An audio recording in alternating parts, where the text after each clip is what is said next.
Hello साथीहरू, आज चाहिँ म काफी समयपछि बाहिर निस्किने मौका पाएको छु र एकदम खुला आकाशको मुनि बसेर तपाईँहरूसँग आफ्नो मनको कुराहरू सेयर गर्ने मौका पाएको छु है।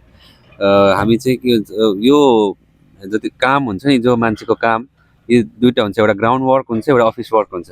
त ग्राउन्ड वर्क र अफिस वर्कमा चाहिँ धेरै अन्तर छ कि भनिन्छ ग्राउन्ड वर्क चाहिँ धेरै हार्ड हुन्छ भनेर। तर मलाई चाहिँ अफिस वर्क हार्ड लाग्छ साथीहरू। किनभने अफिसमा भनेको अब एक पछि अर्को, अर्को पछि अर्को कति काम गर्नुपर्छ होइन। दिनभरि अब टाइम बितेकै चाल पाउँदैन। तर यो ग्राउन्डमा चाहिँ के हुन्छ भन्दाखेरि एक टाइममा एउटा मात्रै काम गर्न सकिन्छ है।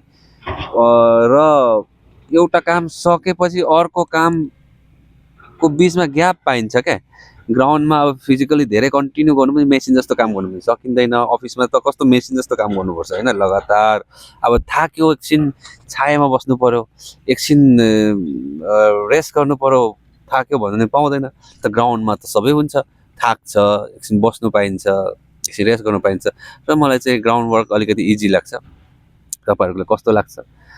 र हुन त यो संसारमा मान्छे कहीँ पनि खुसी छैन, हेर्नुहोस् है।